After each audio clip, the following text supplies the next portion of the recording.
Summer शेष है अहंकार इनका हरना बाकी है। ब्रक को दंतहीन अहि को निर्विष करना बाकी है।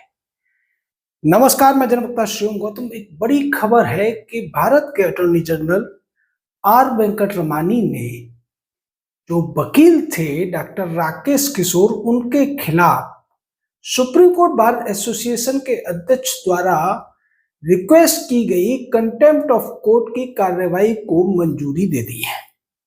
अब आप कहेंगे कि इसमें क्या ऐसी खबर है जिससे आप जनता को कोई भला होने वाला। जी हाँ, ये बहुत ज्यादा जनता के लिए इम्पोर्टेंट खबर है, क्योंकि ऐसा पहली बार है कि जब सुप्रीम कोर्ट का कंटेम्प्ट हुआ हो और उस कंटेम्प्ट की कार्रवाई को न तो जिस व्यक्ति के खिलाफ हुआ है यानी कि सीजेआई जारी रखना चाहते थे, उसको कराना चाहते थे, और ना ही जिन जज साहब के सामने इस कार्रवाई की रिक्वेस्ट रखी गई है वो भी इसको सुनने या इस कार्रवाई को आगे बढ़ाने के पक्ष में दिखते नहीं है। ऐसा मैं इसलिए कह रहा हूं कि अटॉर्नी जनरल ने जो अपना परमिशन दी उसके बाद इस लेटर को लेकर और कार्रवाई को शुरू करने के लिए जो एससीबीए के अध्यक्ष हैं विकास सिंह, जब मेंशनिंग करने पहुंचे जस्टिस सूर्यकांत की अदालत में, तो जस्टिस सूर्यकांत भी अनमने दिखे इस मुद्दे पर। उन्होंने जो कहा वो आप सबको जानना जरूरी है। फिर हम ये भी बताएंगे कि ऐसा क्यों हो रहा है। जस्टिस सूर्यकांत ने कहा कि जब सीजेआई खुद इस मामले को आगे न बढ़ाने की बात कह चुके थे, तो क्या अब इस कार्रवाई को शुरू करने से फिर से ये मुद्दा सोशल मीडिया पर जिंदा नहीं हो जाएगा। ये सबसे बड़ी चिंता थी सीजेआई की भी, और आने वाले सीजेआई की भी यही चिंता है, क्योंकि ये मुद्दा अब सुना जाएगा दिवाली की छुट्टियों के बाद, यानी कि जो अक्टूबर का आखिरी हफ्ता है और नवंबर में ये सुनवाई होगी। 24 नवंबर को भारत के सीजेआई के पद से बी आर गवई रिटायर हो रहे हैं। वो नहीं चाहते थे कि उनके रिटायरमेंट के आसपास इस तरीके का कोई मुद्दा दोबारा से उठे, इसीलिए जब से ये जूता कांड हुआ था उसके बाद वो बहुत सी चीजों में न चाहते हुए भी उनको टालने की कोशिश कर रहे थे। बार बार ये कह रहे थे कि सोशल मीडिया पर जिस तरीके से बातों का बतंगड़ बनाया जाता है वो ठीक नहीं है। चाहे ईडी वाले मामले में उन्होंने कहा कि हम ईडी के खिलाफ कुछ कहेंगे तो सोशल मीडिया पर बातों को बढ़ा चढ़ाकर और गलत तरीके से पेश किया जाएगा। इसी तरीके से जब ये मामला अगले दिन कोर्ट में आया था तब भी उन्होंने कहा था कि सोशल मीडिया जिस तरीके से रिएक्ट कर रहा है वो ज्यादा ठीक नहीं है।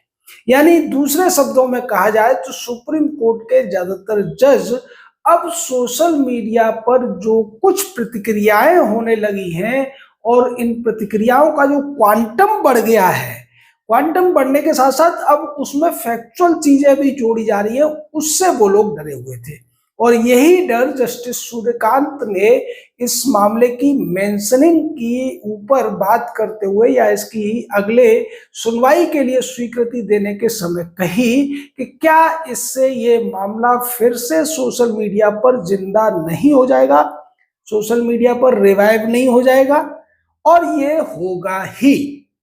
और यही वो बात है जो राकेश किशोर चाहते थे या दूसरे राष्ट्रवादी लोग चाहते थे। देखिए, इसमें कार्रवाई से होना को बहुत ज्यादा कुछ नहीं है, क्योंकि सुप्रीम कोर्ट पहले ही एक प्रेसिडेंस दे चुका है कि अगर कंटेम्प्ट का कोई मामला बनता है तो उसमें 1 रुपए की सजा सुप्रीम कोर्ट ने प्रशांत भूषण को दी थी।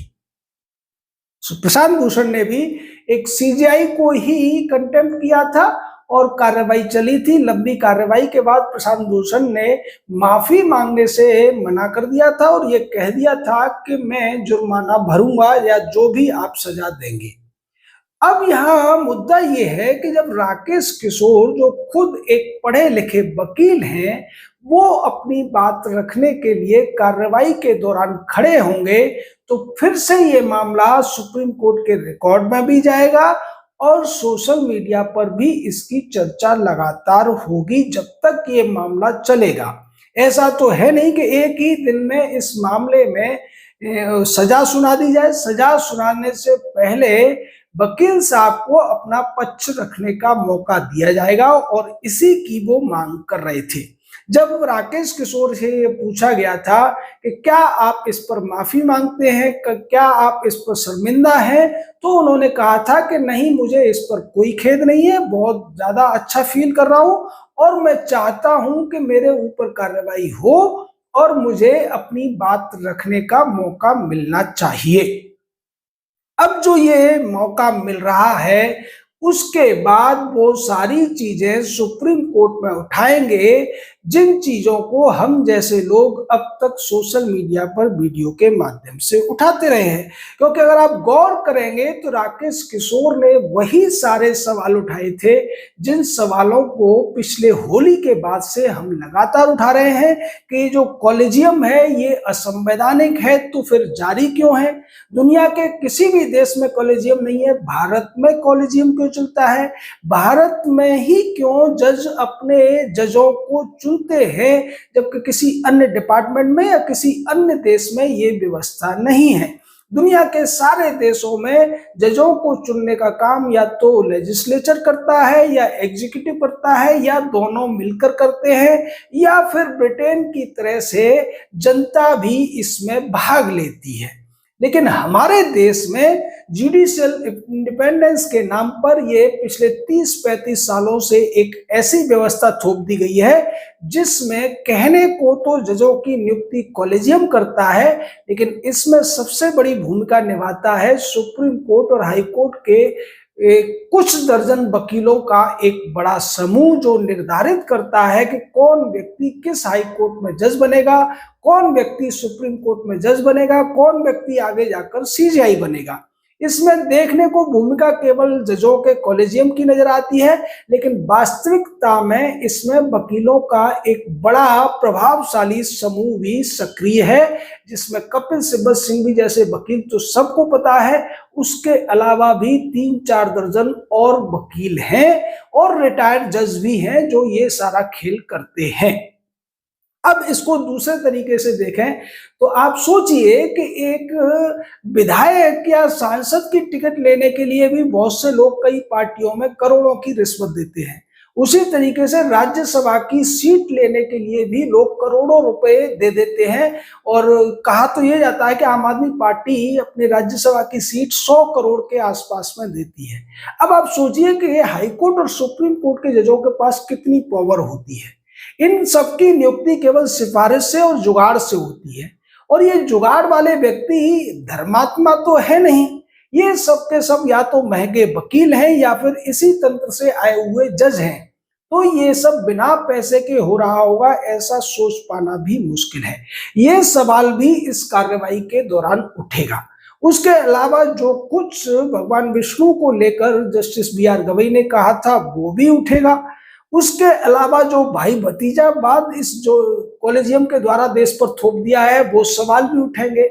जो चेलापंथी इस देश में चल रही है, मामले जो पेंडिंग है, जो 5.5 करोड़ से ज्यादा केसेस पेंडिंग है, यानी वो सारे सवाल अब सुप्रीम कोर्ट में बाकायदा ऑन रिकॉर्ड उठाए जाएंगे, जिनसे सुप्रीम कोर्ट बचने की कोशिश कर रहा था, जिनसे दूर भागने की कोशिश सुप्रीम कोर्ट पिछले 10-15 सालों से कर रहा है।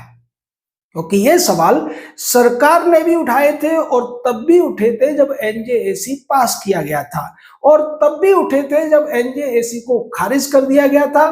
पिछली लोकसभा में जब कानून मंत्री थे किरण रिजिजू, तो वो बार बार अनेक मंचों से इन चीजों को उठाते रहते थे, और वो ये भी कहते थे कि अगर सुप्रीम कोर्ट ये कहता है कि जजों की नियुक्ति में सरकार की, राष्ट्रपति की कोई भूमिका नहीं है, तो फिर वो हमारे पास इन नामों की लिस्ट को भेजते ही क्यों हैं? वो सीधे इस पर एक नोटिफिकेशन जारी करें, जिसको चाहे जज बनाए, जिसको चाहे न बनाए, हमारे को बीच में रखते क्यों है? क्या हम पोस्ट ऑफिस हैं या पोस्टमैन हैं? और ये एक वाजिब सवाल है। लेकिन ये जो मामला अब बना है, ये वास्तव में जुडिशरी का जो कुछ गोरख धंधा चल रहा है, जो कुछ कॉलेजियम के नाम पर चल रहा है, उसको पूरे देश के सामने और ज्यादा उजागर कर देगा और ज्यादा खोल देगा। क्योंकि राकेश किशोर कोई मामूली व्यक्ति नहीं है, एक पीएचडी होल्डर है और 72 साल के हैं। वो अपनी बात को बड़े अच्छे तरीके से रख सकते हैं। जब वो सुप्रीम कोर्ट में दलीलें देंगे तो जो फैसला आएगा उसमें भी ऑन रिकॉर्ड वो सारी चीजों को शामिल कोर्ट को करना पड़ेगा। कोर्ट उन्हें क्या सजा देगा ये तो आने वाला वक्त बताएगा। लेकिन अगर प्रेसिडेंस को माना जाता है, प्रशांत भूषण की तरह से 1 रुपए का जुर्माना होता है, तब तो और ज्यादा आसान होगा और इसे देखकर बहुत से और लोग भी कंटेम्प्ट ऑफ कोर्ट का केस लड़ने की कोशिश करेंगे। यही चिंता जाहिर की है जस्टिस सूर्यकांत ने। लेकिन अब इन चिंताओं से कुछ होने वाला नहीं है।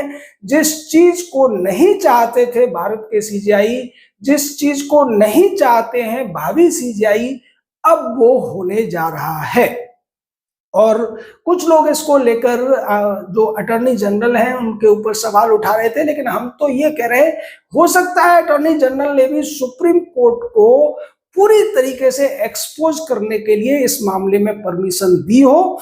क्योंकि जब तक ये मामला कोर्ट में नहीं आएगा, जब तक राकेश किशोर को अपनी बात रखने का मौका नहीं मिलेगा, तब तक सच्चाई ऑन रिकॉर्ड्स देश के सामने नहीं आ पाएगी। और उन्होंने अपने लेटर में कहा भी है कि राकेश किशोर को कोई पछतावा नहीं है, इसलिए उनके खिलाफ कार्रवाई होनी चाहिए।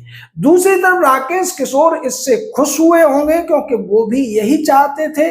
उन्होंने ये जो कुछ किया था केवल हंगामा करने के लिए नहीं किया था, बल्कि इस बात को ऑन रिकॉर्ड देश के सामने रखने के लिए किया था, जैसा उन्होंने बार बार इंटरव्यू में बोला है।